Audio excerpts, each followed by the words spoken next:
Tuh.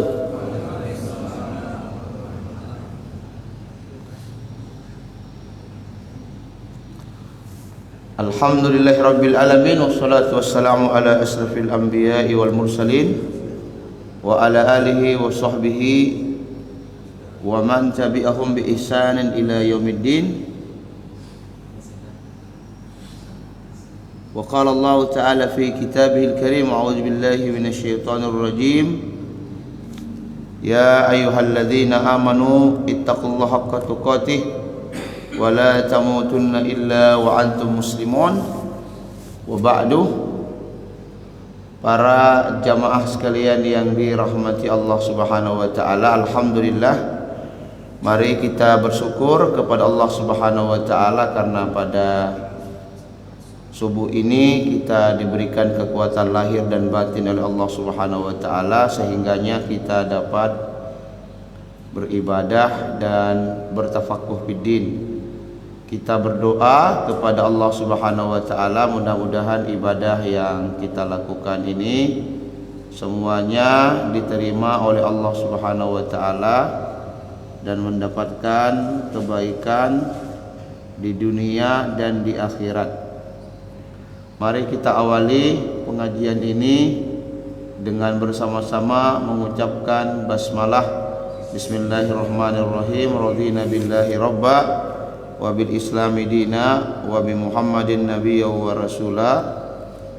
Rabbi zidna ilma warzuqna wahma.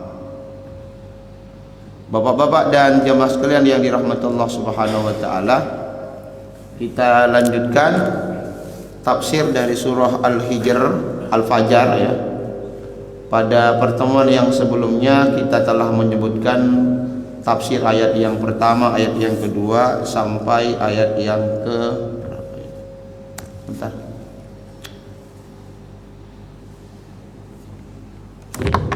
Sebentar dulu.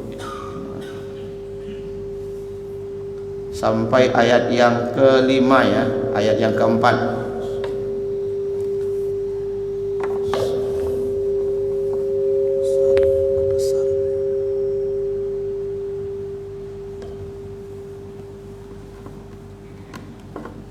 Rusak laptopnya kurang tahu. Ya, pada ayat yang kelima Allah Subhanahu wa taala mengatakan begini. Hal fi dzalika qasamul lidzi hijr. Bukankah pada semua sumpah-sumpah yang Allah Subhanahu wa taala sebutkan pada ayat pertama sampai ayat yang keempat itu terdapat satu penjelasan yang memuaskan bagi orang-orang yang berakal ya. Jadi hijr itu artinya secara bahasa sesuatu yang menghalangi. Artinya orang yang berakal itu dia pasti menghalangi dirinya dari perbuatan-perbuatan yang menghinakan dirinya, baik itu di hadapan Allah Subhanahu wa taala maupun di hadapan manusia. Itu makna hijr. Jadi hijr itu artinya penghalang, yang menghalangi kita dari tindakan-tindakan hina, yang menghalangi kita dari tindakan-tindakan yang justru merusak kehormatan diri kita di hadapan Allah Subhanahu wa taala, di hadapan manusia. Maksud dari Allah Subhanahu wa taala mengatakan hal fi dzalika qasamul lidzi hijr, artinya semua benda-benda yang diciptakan oleh Allah Subhanahu wa taala tadi dan kemudian digunakan sebagai media sumpah itu memang layak dijadikan sebagai media sumpah. Misalnya Allah Subhanahu wa taala bersumpah dengan fajar ya. Berarti memang pada fajar itu ada satu manfaat yang sangat penting bagi kehidupan manusia. Allah Subhanahu wa taala bersumpah dengan 10 malam pada bulan Dzulhijjah karena memang pada malam itu semuanya memiliki keutamaan dan kemuliaan di sisi Allah Subhanahu wa taala. Tetapi yang bisa memahami hikmah-hikmah, manfaat-manfaat dari semua itu hanyalah orang-orang yang mampu menggunakan potensi akalnya dengan sebaik-baiknya. Berarti di sini Allah Subhanahu wa taala secara tidak langsung memberikan satu penjelasan kepada kita betapa pentingnya kita memaksimalkan potensi akal dengan sebaik-baiknya. Tetapi penting juga potensi akal yang kita manfaatkan tadi harus menghantarkan kita kepada kekuasaan Allah Subhanahu wa taala. Harus menghantarkan kita kepada rasa takut kepada Allah Subhanahu wa taala. Jadi di sini ada kaitan yang sangat kuat antara akal dan iman. Orang yang berakal seharusnya dia beriman kepada Allah Subhanahu wa taala, dan sebaliknya orang yang beriman semestinya dia memiliki menggunakan akalnya untuk melakukan tadabbur dan tafakkur, ya, untuk merenungkan firman Allah Subhanahu wa taala, untuk memahami makna-makna kekuasaan Allah Subhanahu wa taala di dalam Al-Qur'an maupun di dalam semesta. Kemudian pada ayat yang berikutnya, ayat yang ke-6, Allah Subhanahu wa taala kemudian menyebutkan, ya, keadaan sebagian umat-umat terdahulu yang melakukan tindakan al-jarimah, tindakan kriminal, tindakan kerusakan. Allah Subhanahu wa taala mengatakan dalam surah Al-Fajr ini ayat yang ke-6, alam tara kaifa fa'ala rabbuka bi'ad.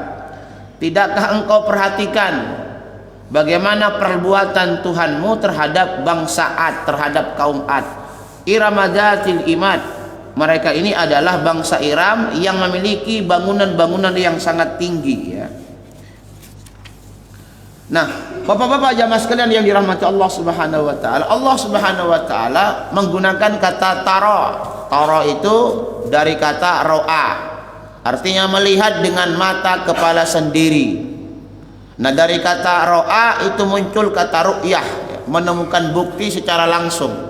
Biasanya kita melihat ru'yah itu diterjemahkan dengan melihat hilal, ru'yatul hilal. Artinya Allah Subhanahu wa taala di dalam ayat ini memerintahkan manusia untuk berpikir yang mendalam, untuk mempelajari sejarah bangsa Ad, ya, yang memiliki bangunan-bangunan yang sangat tinggi, allati lam yukhlaq misluha fil bilad, di mana mereka ini diciptakan oleh Allah Subhanahu wa taala dengan badan yang sangat, perawakan yang sangat tinggi, di mana tidak ditemukan bangsa-bangsa yang lain memiliki perawakan seperti itu. Jadi kata-kata dhamir ha di situ bukan kembali kepada bangunan, ya, tetapi kembali kepada struktur tubuh bangsa Ad yang memang sangat tinggi sekali, di mana bangsa-bangsa yang lain tidak punya perawakan seperti bangsa Ad. Nah, di sini Allah Subhanahu wa taala menyebutkan agar kita membaca sejarah bangsa Ad itu tadi, yang dihancurkan oleh Allah Subhanahu wa taala dengan sehancur-hancurnya.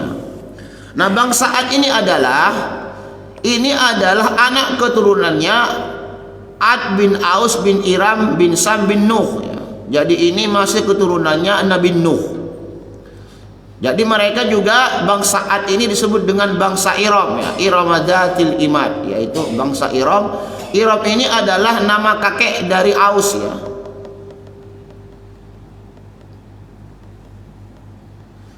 Nah, posisi mereka ini atau tempat tinggal mereka ini berada di daerah Rimal antara Oman dan Hadramaut. Nabi mereka adalah Nabi Hud. Jadi Allah Subhanahu wa taala mengangkat dari kalangan bangsa Iram ini seorang nabi yang bernama Nabi Hud. Apakah betul ada bangsa Ad ini? Jejak arkeologisnya terbukti ada.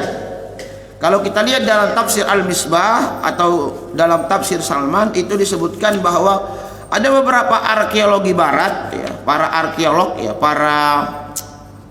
katakanlah, ya, para arkeolog itu melakukan penggalian dan ternyata betul-betul menemukan sisa-sisa bangunan dari bangsa Ad ini, yang menunjukkan bahwa cerita Allah Subhanahu wa taala ini bisa diverifikasi secara faktual. Bukti sainsnya ada, bukti-bukti arkeologisnya ada. Artinya ini bukan dongeng, yang berarti juga menunjukkan kebenaran cerita Al-Quran. Karena kadang-kadang ada orang-orang tertentu yang baru percaya dengan kebenaran apabila ada bukti secara nyata, ada buktinya secara fisik. Kalau cuma sekedar cerita, orang nggak percaya, biar terutama orang-orang barat ya. Orang-orang barat itu adalah orang-orang yang sangat saintifik. Maksudnya kalau kebenarannya tidak bisa diverifikasi secara faktual, tidak bisa dibuktikan secara ilmiah, dan ilmiah itu harus dilihat, harus bisa dirasa, disentuh, kalau nggak bisa dilihat, kalau nggak bisa disentuh, maka itu bukan ilmiah. Makanya metode ilmiah dalam pandangan barat itu mesti empiris, harus terbukti secara fisik. Nah, Allah Subhanahu wa taala mengatakan alam tara kaifa fa'ala rabbuka bi'ad iramadatil imad, itu betul-betul terbukti jejak-jejak peninggalan arkeologis bangsa atau peradaban Ad ini.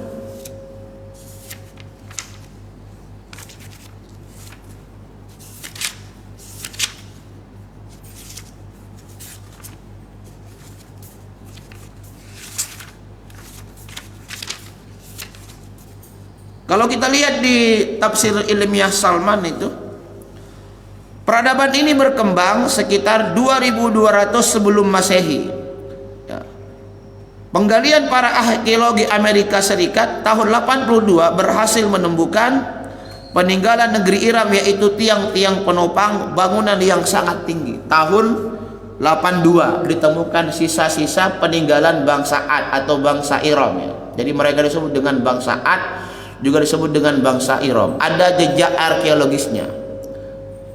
Kenapa kemudian mereka dihancurkan oleh Allah Subhanahu wa taala? Karena mereka melakukan kerusakan. Kerusakan itu yang paling besar adalah melakukan perbuatan syirik. Jadi Nabi Nuh, jadi Nabi Hud yang diangkat dari kalangan bangsa Ad itu berdakwah kepada bangsa Ad untuk menyembah Allah Subhanahu wa taala.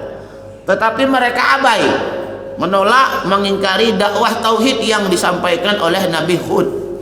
Maka Allah Subhanahu wa taala kemudian menghancurkan bangsa Ad seluruhnya tanpa tersisa dengan mengirimkan angin topan selama 7 malam 8 hari.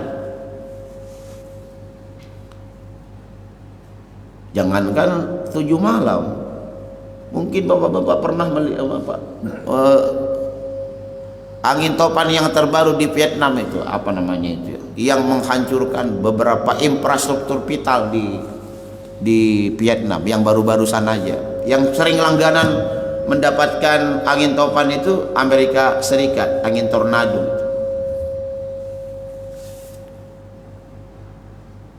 Ini angin topannya 7 malam 8 hari tanpa berhenti. Sehingga kemudian bangsa Ad yang badannya perkasa begitu tadi, yang tinggi, semuanya berhamburan dan kemudian tidak tersisa. Itu cerita bangsa Ad. Kemudian Allah Subhanahu wa taala kemudian menyebutkan bangsa yang kedua atau peradaban yang kedua. Jadi Allah Subhanahu wa taala dalam surah Al-Fajr ini menceritakan 3 peradaban. Yang pertama peradaban Ad, yang kedua peradaban Samud, yang ketiga peradaban Fir'aun.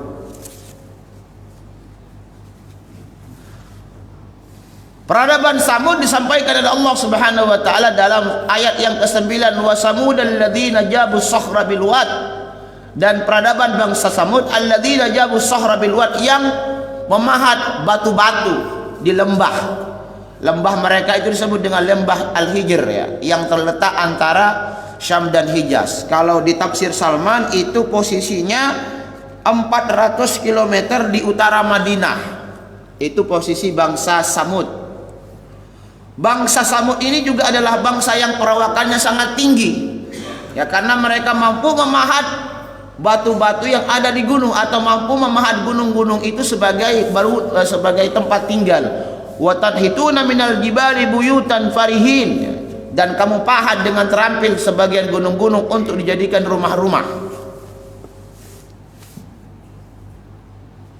Wa kanu yanhituna minal jibali buyutan aminin, dan kamu bangsa Samud itu punya kemampuan memahat gunung-gunung sebagai rumah, dan kemudian kamu tinggal dengan rasa aman di dalam rumah-rumah yang terbuat dari gunung, dipahat. Berarti mereka ini juga badannya sangat tinggi-tinggi.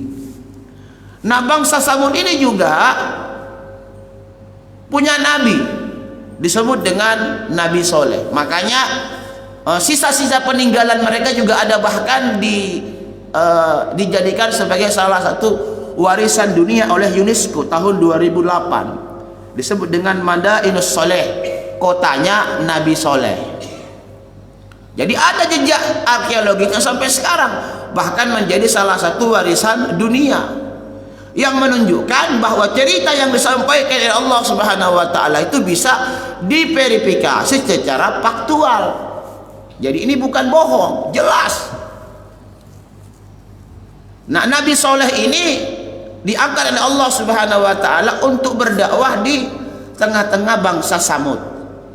Ceritanya juga sama. Mereka juga menduakan Allah Subhanahu wa taala, melakukan kerusakan yang sangat nyata, melakukan syirik. Maka apa yang terjadi? Bangsa Samud ini juga dihancurkan oleh Allah Subhanahu wa taala dengan cara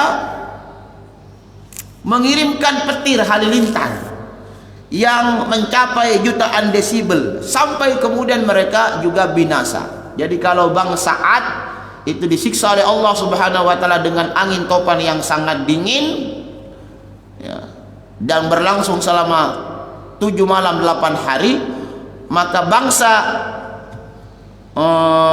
Samud ini dihancurkan oleh Allah Subhanahu wa taala dengan petir yang kekuatannya mencapai jutaan desibel. Padahal mereka ini kan punya rumah yang sangat tinggi. Nah, dihancurkan oleh Allah Subhanahu wa taala dengan mengirimkan petir halilintar. Jadi hancur bangunannya semuanya. Nah, mungkin ada beberapa yang disisakan oleh Allah Subhanahu wa taala sebagai ibrah. Nah, cuma kadang-kadang kita ini kalau melihat peninggalan-peninggalan bangsa Samud, kita tidak ingat kepada Allah, cerita di baliknya kita lupa. Kita hanya mengagumi keindahan fisiknya, tetapi kita lupa apa yang terjadi dengan bangsa Samud tadi atau bangsa Ad yang dihancurkan oleh Allah Subhanahu wa taala sehingga mereka hancur binasa. Faktor utamanya adalah syirik. Kemudian peradaban yang ketiga, peradaban Fir'aun. Firaun ini bukan nama orang, itu adalah gelar raja bagi penguasa Mesir.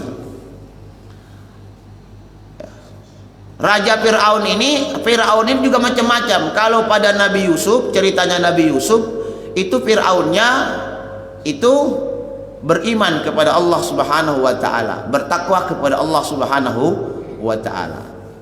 Tapi Fir'aun pada masanya Nabi Musa itulah yang kemudian melakukan pembangkangan, bahkan dia mengakui dirinya sebagai Tuhan itu sendiri. Nah, kadang-kadang dalam sejarah disebut dengan Ramses II, Fir'aun. Nama orangnya adalah Ramses II. Wa Fir'aun dzil autad, dan Fir'aun yang memiliki pengikat-pengikat, bangunan-bangunan. Nah, ada dua penafsiran yang disampaikan oleh para ulama mengenai dengan al-autad di sini. Makna yang pertama adalah al-autad itu bangunan-bangunan yang sangat tinggi, dan buktinya juga masih ada, piramid. Kalau dalam tafsir Wahbah Zuhaili, sahibu al-mabani al-azimah, yaitu orang yang memiliki bangunan yang sangat tinggi. Wa minha al-ahram, diantaranya adalah piramid allati banaha al-firaunah litakuna kuburan lahum, yang digunakan, yang dibuat oleh Firaun ini untuk kuburan raja-raja mereka. Yang menarik Bapak-bapak jamaah sekalian, bahan bangunan yang digunakan oleh bangsa Mesir ini untuk membangun piramid itu bangunannya, bahan dasarnya itu batu-batunya tidak berasal dari Mesir, itu berasal dari dari daerah Afrika, yang berarti dalam proses pembangunan ini ada perbudakan massal yang dilakukan oleh bangsa Mesir terhadap peradaban yang lain, yang menunjukkan mereka ini melakukan dua kejahatan sekaligus. Kejahatan terhadap Allah Subhanahu wa taala dengan melakukan perbuatan syirik, yang kedua kejahatan kemanusiaan dengan memperbudak, dengan menteror bangsa yang lain. Yang kedua, makna al-autad di sini maksudnya adalah pasukan. Pasukan yang menopang kekuasaan Fir'aun. Masyarakat elit yang menopang kekuasaan Fir'aun. Para oligarki, kalau dalam bahasa sekarang para oligarki yang menopang kekuasaan Fir'aun. Para intelektual yang melacurkan dirinya yang juga menopang kekuasaan Fir'aun. Karena itu kalau kita lihat para tirani dalam sejarah kemanusiaan itu selalu terdiri dari tiga hal, terdiri tiga komponen. Yang pertama ada penguasa, yang kedua ada pengusaha, yang ketiga ada para intelektual. Dan itu bisa kita lihat dalam sejarah manusia dimanapun, selalu ini melakukan kolaborasi. Selalu melakukan kolaborasi dan konspirasi. Penguasa butuh penguasa, penguasa butuh pengusaha biar dapat modal. Kalau misalnya penguasa ini kere, nggak ada suntikan modalnya, maka bagaimana dia mau kampanye pasang spanduk, ya kan? Susah juga itu. Maka penguasa butuh pengusaha. Nah, kita sebutlah dia dengan oligarki. Kalau di Indonesia ada 9 naga dan lain-lain sebagainya. Nah, pengusaha juga butuh penguasa agar kebijakan-kebijakan yang dikeluarkan oleh penguasa tadi tidak merusak bisnis mereka. Nah, kemudian butuhlah orang yang ketiga, dibuatlah semacam argumentasi, ya. Ini para intelektual, para tukang survei. Nah, dibuatlah survei-survei yang seolah-olah mencerminkan bahwa penguasa ini layak dipimpin dan macam-macam, argumentasinya macam-macam. Nah, jadi itu sejarah sejak zaman Fir'aun juga begitu ceritanya. Dan apa yang kita lihat di belahan dunia yang lain atau mungkin terjadi di Indonesia ya juga sama, alur ceritanya sama, narasinya juga sama. Yang berbeda adalah aktornya. Kalau dulu Fir'aun, Haman dan para tukang sihir, ya. Jadi Fir'aun itu simbol penguasa, Haman itu simbol pengusaha, para tukang sihir itu simbol para intelektual. Para intelektual yang mendukung kekuasaan Fir'aun, para tukang sihir. Itu yang dihadapi oleh Nabi Musa alaihissalam. Makanya saya teringat ceramahnya Ustadz Abdul Somad itu. Kalau kita misalnya hidup pada zamannya Nabi Musa, belum tentu kita menjadi pengikutnya Nabi Musa. Ya kan? Siapa yang menjamin kalau bapak-bapak kita ini semuanya hidup pada zaman Nabi Musa, kita akan ikut ajarannya Nabi Musa? Belum tentu. Apalagi dengan model iman kita kayak sekarang, ya kan? Jadi ada dua makna al-autad di situ. Yang pertama bangunan yang sangat tinggi, yang kedua pasukan yang sangat banyak. Yang kemudian pasukannya ini dihancurkan oleh Allah Subhanahu wa taala di Laut Merah. Dan Firaun ini juga ada bukti fisiknya sampai sekarang yang menunjukkan sekali lagi kebenaran cerita dan narasi Al-Qur'an.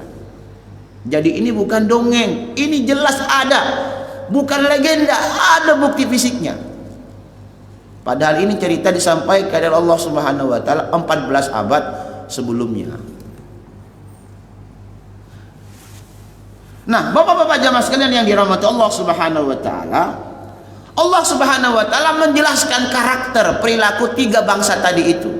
Bangsa Samud, bangsa Ad dan Fir'aun itu punya karakter satu. Alladzina tagaw fil bilad, yaitu orang-orang yang melakukan perbuatan melampaui batas di negeri-negeri. Fa'aktsaru fihal fasad, dan mereka kemudian banyak melakukan kerusakan di negeri-negeri itu tadi. Yang pertama kita jelaskan terlebih dahulu makna tagaw, togo. Itu artinya yatajawazul had, yang melampaui batas. Makanya biasanya disebut dengan makna angkuh, kesombongan. Orang yang angkuh itu adalah orang yang melampaui batasnya. Yang namanya manusia itu kan sebenarnya tidak punya alasan untuk sombong. Makanya dalam bahasa Arab orang yang sombong itu disebut dengan khol, orang yang menghayal. Dia menghayalkan dirinya punya kekuatan, punya keilmuan, punya kekuasaan, padahal sebenarnya kekuasaan yang dia miliki itu tidak layak dia jadikan sebagai alat untuk menyombongkan diri. Itu kalau kita lihat dalam penggunaan bahasa Arab ya. Nah, orang-orang ini, bangsa Samud, bangsa Ad dan bangsa Fir'aun ini melampaui batas kewenangan yang diberikan oleh Allah Subhanahu wa taala kepada mereka. Mereka ini berperilaku diktator, memperbudak bangsa-bangsa yang lain. Kemudian mereka juga melakukan perbuatan membangkang dengan ajaran-ajaran Allah Subhanahu wa taala yang disampaikan oleh para nabi-nabi mereka. Dan mereka ini juga, kata Syekh Wahbah Zuhaili, waqtaru biquwatihim, tertipu dengan kekuatan yang mereka miliki, tertipu dengan kekuasaan yang mereka miliki. Mestinya gini, seharusnya kekuatan fisik yang mereka miliki, kekuatan harta yang mereka miliki, kekuatan bangunan yang mereka miliki, kemampuan arsitektur yang mereka miliki, itu seluruhnya harusnya digunakan untuk beribadah kepada Allah Subhanahu wa taala. Tetapi orang ini melakukan perbuatan fasad, kerusakan. Nah, kerusakan itu kalau kita baca dalam tafsir itu rata-rata pertama-tama mengacu kepada perbuatan syirik yang namanya al-fasad. Wala tuksidu fil ardi ba'da islahiha. Janganlah kamu melakukan kerusakan sesudah Allah Subhanahu wa taala memperbaiki dunia itu. Kalau kita lihat rata-rata para ulama pertama kali menafsirkan kerusakan itu dengan perbuatan syirik. Artinya syirik itu menempati kerusakan nomor satu. Tidak ada lagi kerusakan yang lebih besar yang bisa mengalahkan kerusakan syirik. Zaharal fasadu fil barri wal bahri bima kasabat aydin nas. Telah tampak kerusakan di darat dan di laut. Ya kan? Kan ada manusia yang banyak melakukan perbuatan syirik di dunia, ada juga manusia yang melakukan perbuatan syirik di lautan. Bima kasabat aydin nas. Semua itu perilaku-perilaku manusia. Itu makna kerusakan. Ketika pertama kali disebutkan oleh Allah Subhanahu wa taala dalam Al-Qur'an, itu konotasinya pertama kali mengacu kepada perbuatan syirik. Karena mereka sudah kafir kepada Allah Subhanahu wa taala, maka muncullah kerusakan-kerusakan berikutnya. Jadi yang namanya kerusakan-kerusakan yang lain itu turunan dari perbuatan syirik kepada Allah Subhanahu wa taala, dari perbuatan ingkar kepada Allah Subhanahu wa taala, dari perbuatan tidak mengakui kekuasaan dan keesaan Allah Subhanahu wa taala. Itu hanya keturunan yang sifatnya turunan, hasil dari kekafiran kepada Allah Subhanahu wa taala. Makanya para ulama selalu mengatakan begini, sumber semua kemaksiatan itu karena kita tidak punya iman kepada Allah Subhanahu wa taala. Dan sebaliknya sumber semua kebaikan yang kita lakukan karena kita beriman kepada Allah Subhanahu wa taala. Jadi iman poros kebaikan, kafir poros keburukan. Dan itu yang terjadi pada bangsa Ad, bangsa Samud dan bangsa Fir'aun atau Fir'aun dan pengikut-pengikutnya. Nah, cuma kemudian juga makna kerusakan ini dijabarkan kepada kerusakan-kerusakan yang lain. Banyak kemudian para ustadz yang menggunakan dalil ini untuk mengecam tindakan-tindakan yang merusak lingkungan. Itu betul dan tidak bisa disalahkan. Ada ustadz dulu waktu saya kuliah mengaji di Bandung itu, wawancara ke Profesor Dr. Maman Abdul Rahman.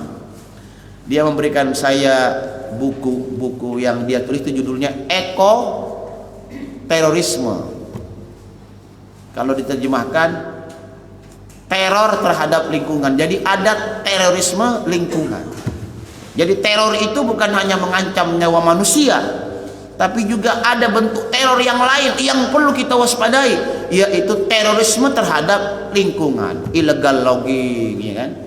Kemudian pertambangan ilegal. Kalau pertambangannya legal, misalnya kayak brokol, insya Allah ada manfaatnya lah demi APBN, APBD ya.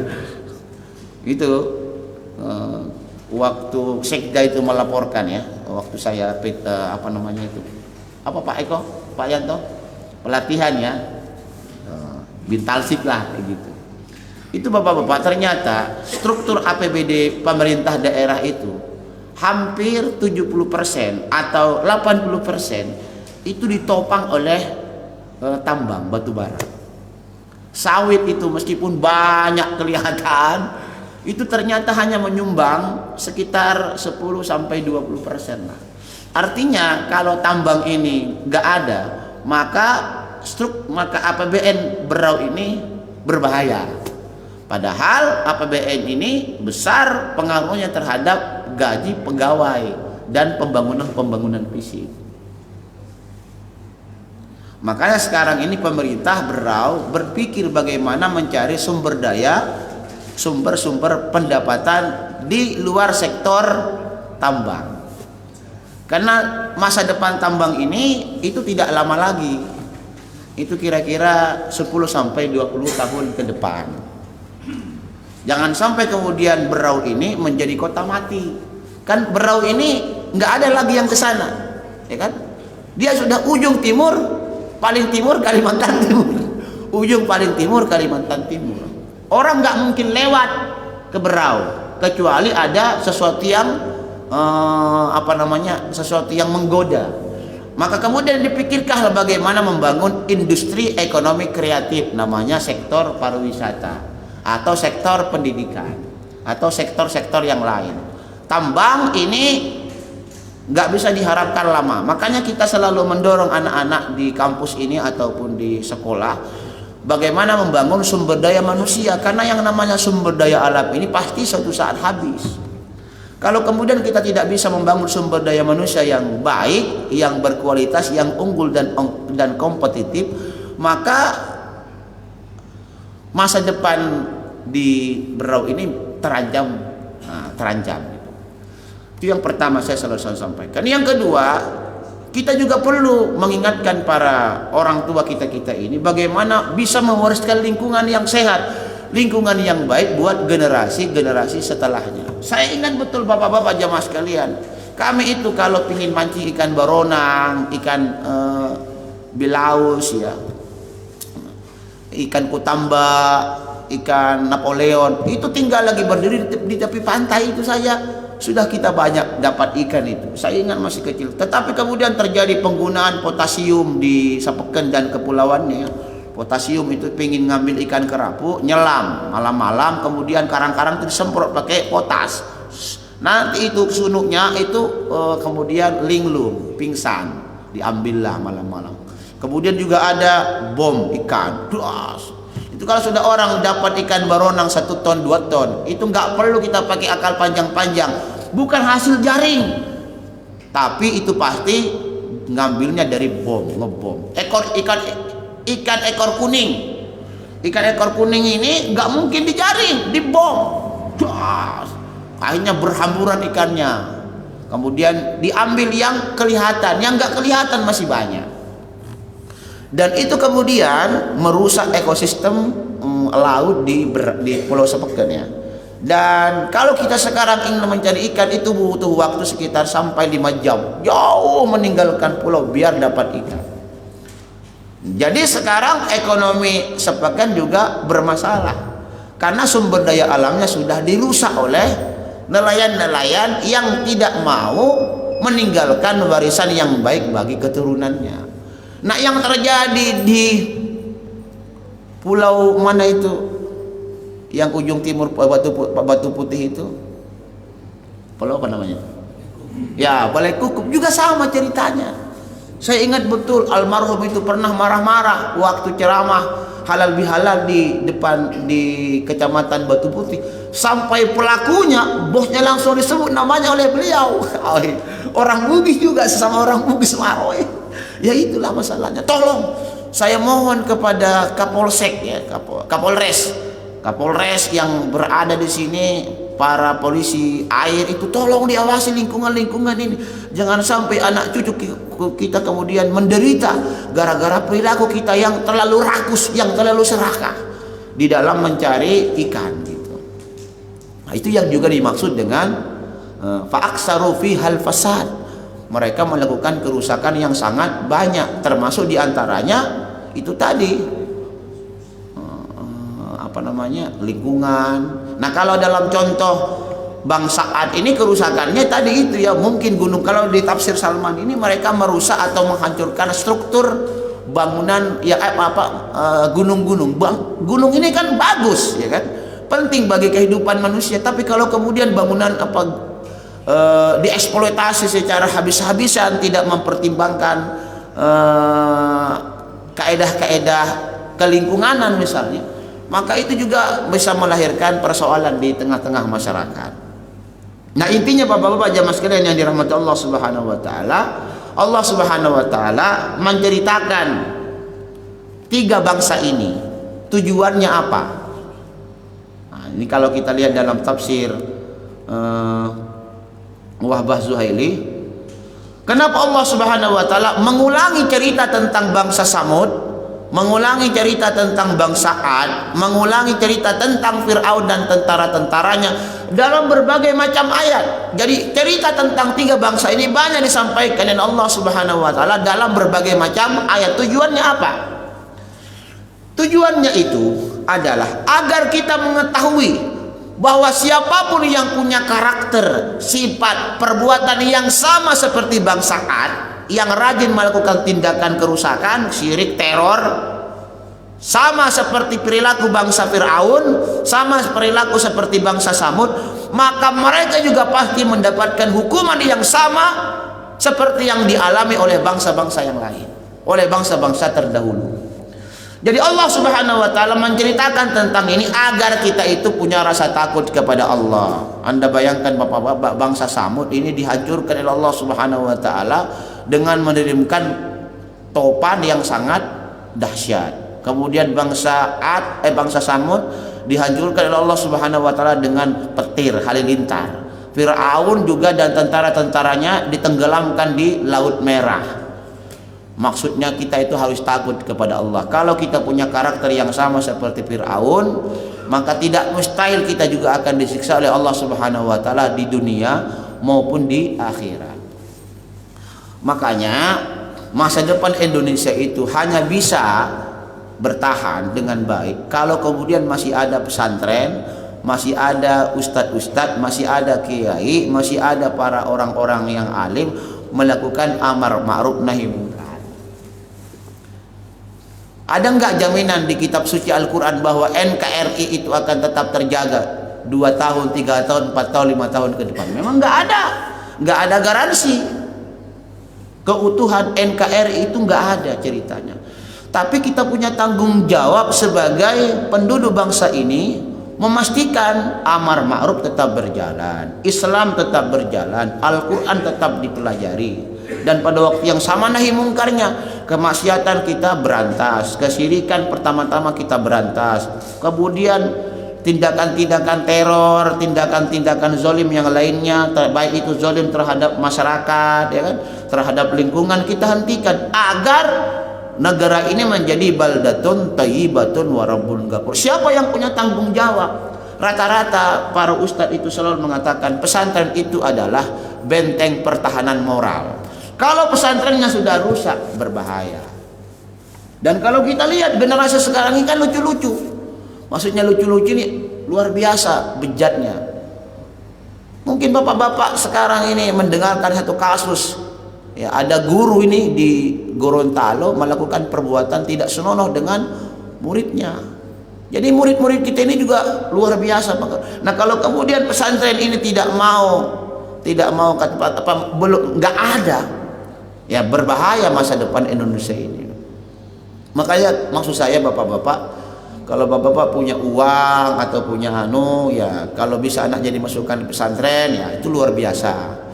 Atau bersedekah ke pesantren-pesantren yang ada di lingkungan Berau, kan banyak pesantren-pesantren ya yang menjadi benteng pertahanan moral umat di sini. Ada alhamdulillah ada pesantren Al Khalil, ada pesantren Hidayatullah, ada pesantren Darul Rohmah di Rantau. Yang belum ada pesantren Muhammadiyah.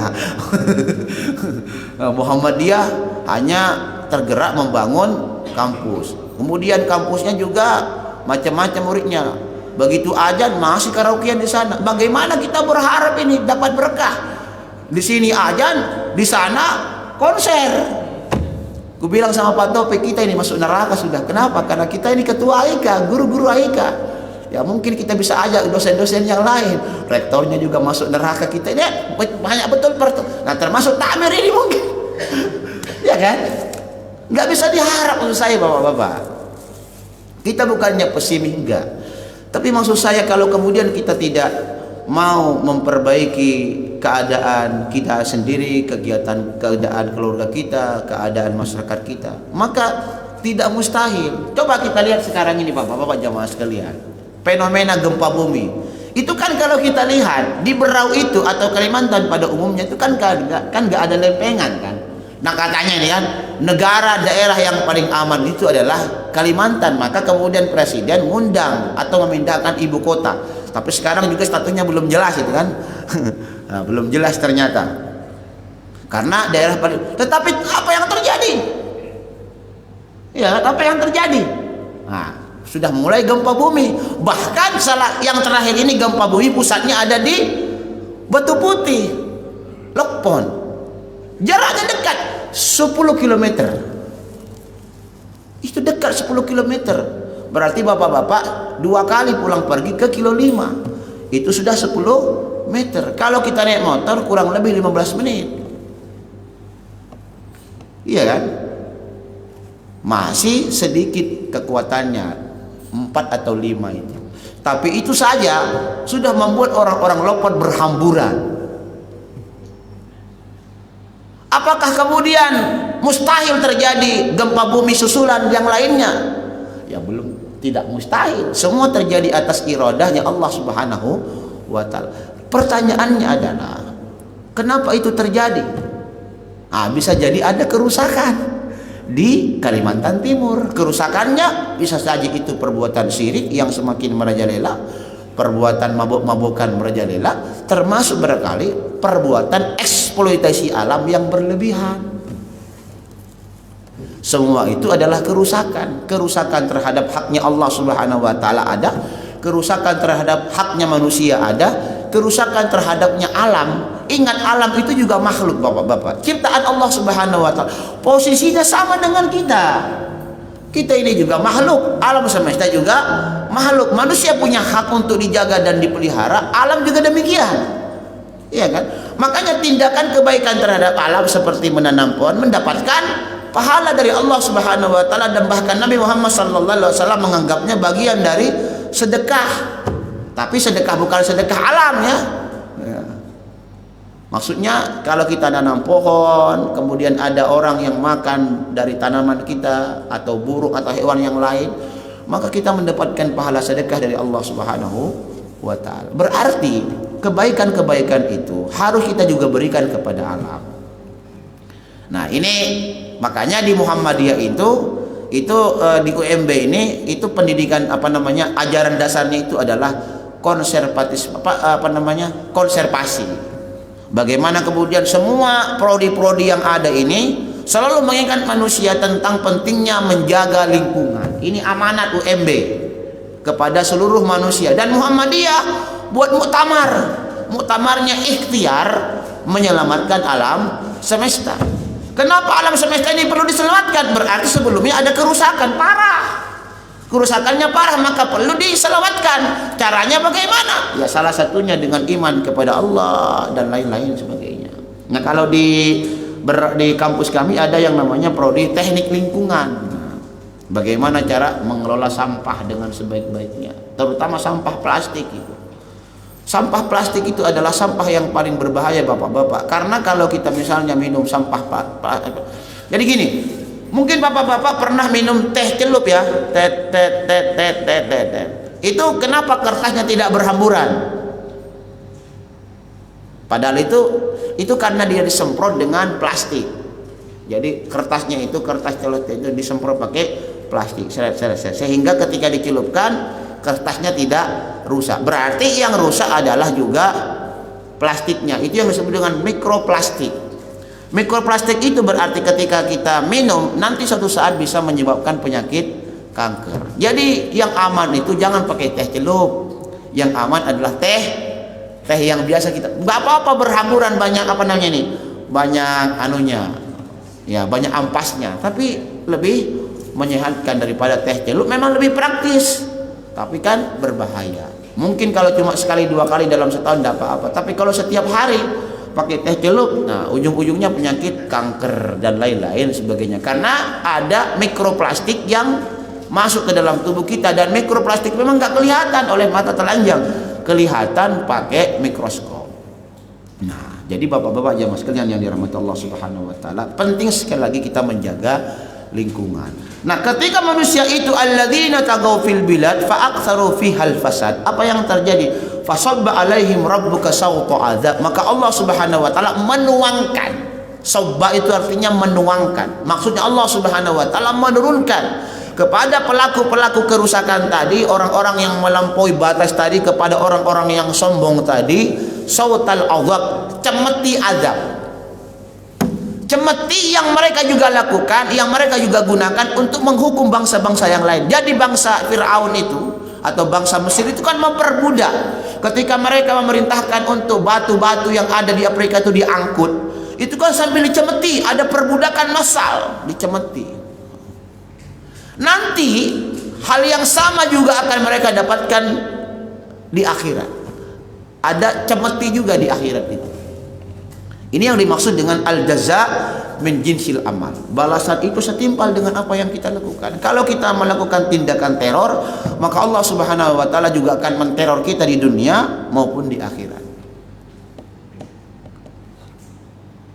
Inna rabbaka labil mirsad, sungguh Allah Subhanahu wa taala selalu aktif mengawasi kamu. Dalam bahasa Arab, mirsad itu seperti orang yang sedang berdiri di pinggir jalan, kemudian ada orang yang lewat. Orang yang lewat ini setiap hari diawasi. Itu yang namanya mirsad. Mirsad itu sebenarnya artinya tempat mengawasi. Allah Subhanahu wa taala aktif mengawasi apapun yang dilakukan oleh manusia. Tidak ada sesuatu yang luput dari pengawasannya Allah Subhanahu wa taala, karena Allah itu Sami'un basirun khabirum bima ta'malun. Tidak ada sesuatu yang luput dari penglihatan, pengetahuan Allah Subhanahu wa taala. Dan ketika Allah Subhanahu wa taala mengawasi, itu sifatnya detil. Itu makna khabirun, melihat dengan teliti. Itu makna khabirun. Innallaha khabirum bima ta'malun. Sesungguhnya Allah Subhanahu wa taala mengetahui dengan teliti apapun yang kamu lakukan. Sama maknanya dengan inna rabbaka labil mirsad. Sungguh Allah Tuhanmu itu labil mirsad, betul-betul mengawasi apapun yang kamu lakukan. Sekecil apapun kerusakan yang kamu lakukan, pasti akan dibalas oleh Allah Subhanahu wa taala. Dan sebaliknya, setiap kamu melakukan kebaikan meskipun itu juga remeh-temeh, juga pasti akan dibalas oleh Allah Subhanahu wa taala. Itu makna inna rabbaka labil mirsad. Tetapi poin pentingnya Bapak-bapak sebagai penutup, sekali lagi, bangsa Ad, bangsa Samud dan Fir'aun beserta tentaranya itu dihancurkan oleh Allah Subhanahu wa taala karena mereka melakukan dua kesalahan. Yang pertama, alladzina tagaw fil bilad. Yang kedua, fa'aktsaru fihal fasad. Maka kita berharap mudah-mudahan kita ini selalu beriman kepada Allah, dan kemudian kita wariskan iman ini kepada anak dan keturunan kita dan kepada orang lain pada umumnya. Karena kita yakin dan percaya masa depan Indonesia ini akan kembali tetap utuh kalau kemudian orang Islam ini tetap beriman kepada Allah Subhanahu wa taala. Masa depan kita itu hanya ada dengan Islam. Masa depan Indonesia itu hanya ada dengan Islam. Masa depan kita juga di akhirat hanya ada dengan Islam. Begitu kemudian kita tidak lagi percaya dengan ajaran Islam, dengan ajaran yang dibawa oleh Nabi Muhammad SAW, bahkan kemudian banyak orang-orang yang menghina ajaran Nabi Muhammad SAW, maka itu satu alamat bahwa bisa jadi negara kita ini akan terhapus dari peta. Coba kita lihat Bangsa Romawi, bangsa Persia, bangsa-bangsa yang dulu itu kerajaan-kerajaan besar itu kan dihancurkan. Kenapa? Karena itu tadi. Siapa yang menyangka peradaban Persia itu bisa hancur? Siapa yang menyangka peradaban Romawi itu bisa hancur? Siapa yang menyangka peradaban bangsa Ad itu hancur? Siapa yang menyangka peradaban bangsa Firaun itu hancur? Ya, semua terjadi atas kehendak Allah Subhanahu wa taala. Tetapi ada faktor-faktor yang menyebabkan keruntuhan itu tadi. Faktor utama keruntuhan umat manusia itu cuma satu. Faktor utamanya syirik, perbuatan menduakan Allah Subhanahu wa taala. Begitu perbuatan syirik ini merajalela, maka suatu saat dihancurkan. Untung kita ini juga umatnya Nabi Muhammad. Seandainya kita ini bukan umatnya Nabi Muhammad, sudah lama kita selesai. Umat-umat Nabi terdahulu itu kasihan. Umat-umat Nabi terdahulu itu beleng-beleng hancur. Kalau umatnya Nabi Muhammad ini memang Allah memberikan keistimewaan berdasarkan permintaan Nabi Muhammad SAW sendiri. Nabi Muhammad memohon kepada Allah jangan sampai hukuman yang ditimpakan kepada umatnya sama seperti yang ditimpakan kepada umat-umat sebelumnya. Jadi Allah Subhanahu wa taala memberikan penghormatan khusus kepada Nabi Muhammad, dan itulah yang dimaksud dengan wa ma arsalnaka illa rahmatan lil alamin. Nah, kita berdoa kepada Allah Subhanahu wa taala, Allahumma ighfir lana wa liwalidina wa lil mu'minina wal mu'minat wa lil muslimin wal muslimat al ahya'i minhum wal amwat. Allahumma rabban nas mudhibal ba'si fasfiha wasfihim fa innaka syafi la shifa illa shifauka shifaan ajilan la yughadiru saqaman bi rahmatika ya arhamar rahimin. Rabbana atina fid dunya hasanah wa fil akhirati hasanah wa qina adzabannar. Wa sallallahu ala habibina Muhammad wa ala alihi wa sahbihi wasallam. Amin ya mujibas sa'ilin. Assalamualaikum warahmatullahi wabarakatuh.